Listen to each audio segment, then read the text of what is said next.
Hi friends, welcome back to my channel Health Elegance. Today I am going to share with you a short and simple tip to cleanse parasites from stomach. This tip works instantly. It removes stomach worms within 2 or 3 days. It stops stomach pain also. Please do try and share your opinion with us.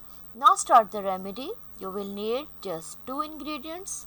Take asafoetida 10 gram, jaggery 10 gram. Method: grind both the ingredients to fine powder and make small dots. Let it dry and save.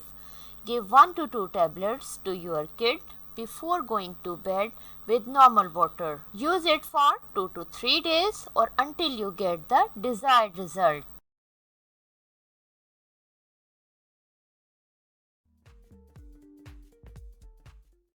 If you like this video, please share it, subscribe my channel and press the bell icon. Thanks for watching.